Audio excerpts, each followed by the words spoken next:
So in about a month, we're going to be approaching James Gunn's whole DC universe with Superman coming out in July. So, and then I figured to myself that, wait a minute, it's been 20 years. 20 years since Batman Begins. And every single time, whenever I do a review that involves Batman, I gotta wear the outfit. It's not perfect, but it's the Ben Affleck costume that I had. That it's a Halloween costume that I got myself back in 2017 when Justice League came out. So and forgive me, but this costume is ridiculously hot. I don't even know how in the world is it that Batman, if there was ever a Batman, an actual Batman, how is it that he can't fit into not fit into it, but just live in it. It's very uncomfortable. It's very hot. Unless if he's a billionaire, maybe there's some air conditioned device in it that keeps him cool. I don't know. But I do remember that when Christian Bale was casted to be our next Batman, after George Clooney from Batman and Robin, which of course at the box office was terrible and had terrible reviews. The whole superhero genre was pretty much going into the trash. Nobody wanted to do any more superhero projects. Everything was just thrown straight into the garbage.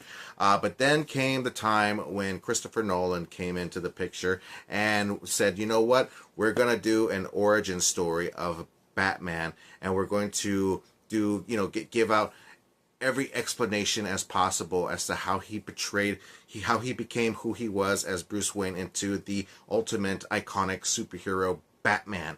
And so, like I said, with Christian Bale being casted into the suit, I remember in one of his interviews he had said that, you know what, we're going to go ahead and take it and we're going to use it. We're going to use it to portray as to how Batman would behave when he's out fighting crime in Gotham, which he would get extremely irritated. He would have massive headaches. He would be exhausted and sweating so much inside the suit that, he would be like claustrophobic. And so it came to a time when, he would use that to his advantage to, betray this very scary character. Since this is so grounded, it's so grounded that it feels like as if they said how Batman would be like if he was in real life. And I loved it. I loved it so much. Loved it so much that they tried to do it again with how Matt Reeves is doing with the Batman with Robert Pattinson. Sorry, I love Batman, but not a fan of that movie. I'll watch it, but it's not my favorite. I feel like we already went down that direction. Why in the world do we have to continue on going in a direction that we've already been in before? So here I am talking about this in particular one because it's 20 years ago that this movie was released back in June 15th, 2005.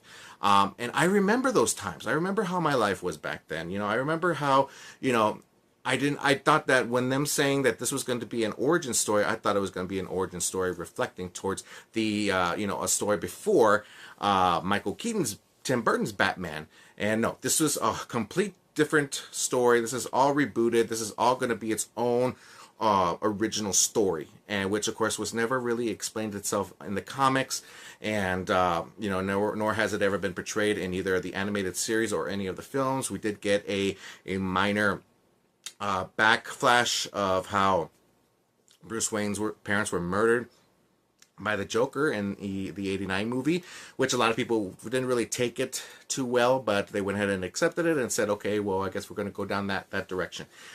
So excuse me, I'm going to take this off. Yes, I am Batman. Awesome Joe is Batman. Here we go.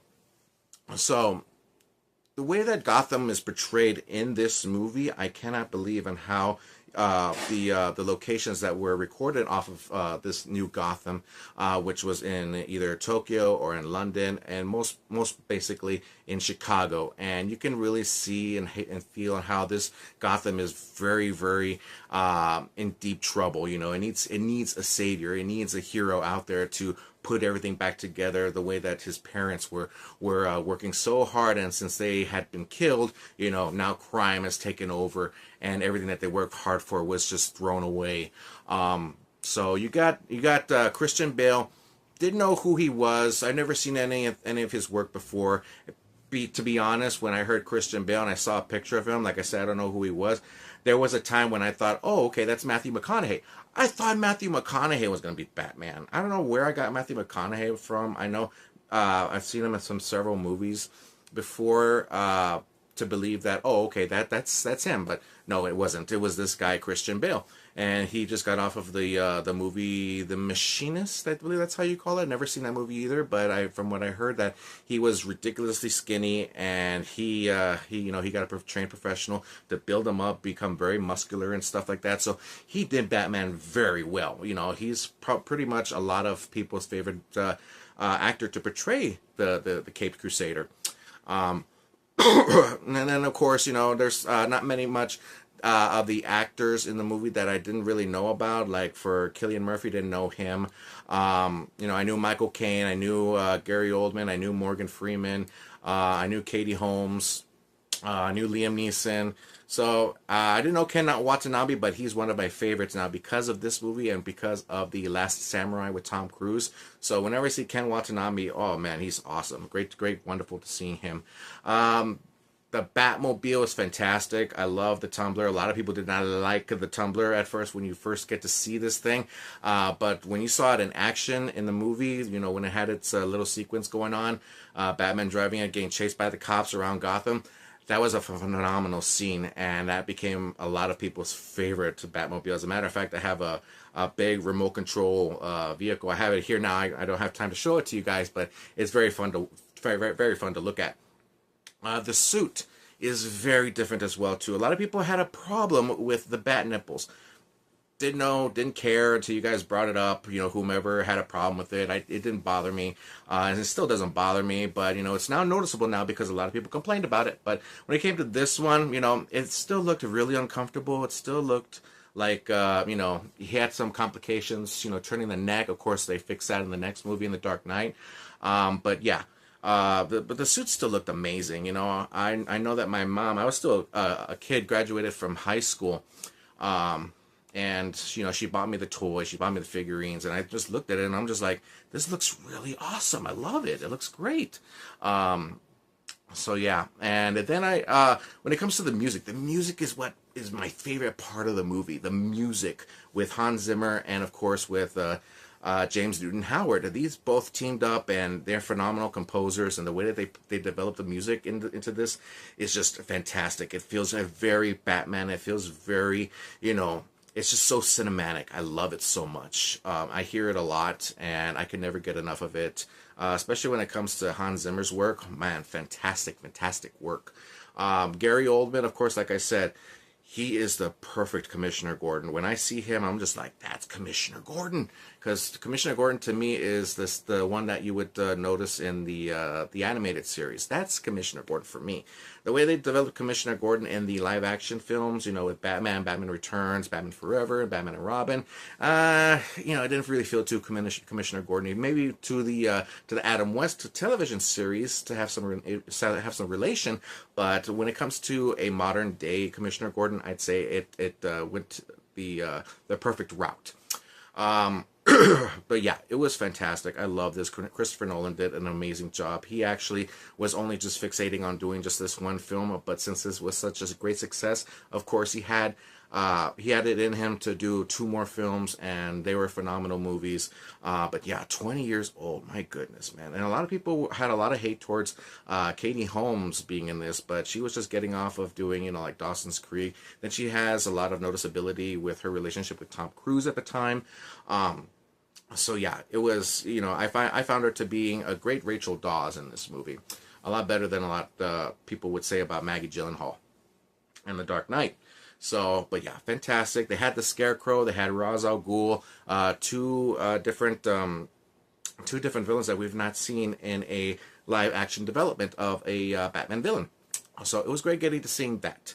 But yeah, fantastic movie. I'm just so surprised on how this movie is now 20 years old. I mean, I'm just so astonished on how time has flown by so much. And then, of course, at the ending of Batman Begins, when we get the revealing of the Joker card, I remember audience's reaction when he flipped that card and all you saw was Joker on it. People were like, oh, yes.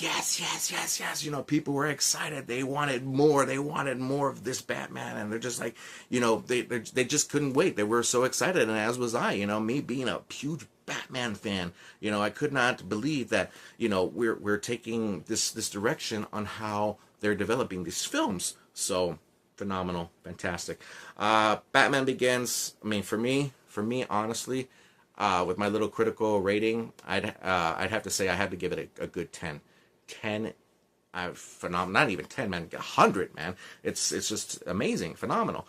So, but yes, but like I said, I try to keep these reviews very short, to the point. So, I just wanted to talk about this because, of course, James Gunn's new Superman movie is coming out in about a month, and the 20-year anniversary of this. They did the re-release of Star Wars Episode 3 in theaters a couple of months ago because of the 20-year anniversary, and I wish they would do the same with this one too. I would go to the theaters in a heartbeat to go and watching this again in theaters.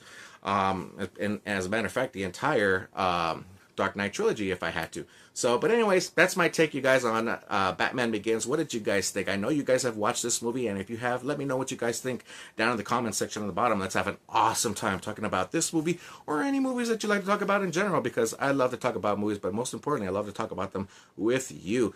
So I'll go ahead and see you guys in the next video, and as always, stay awesome. Bye.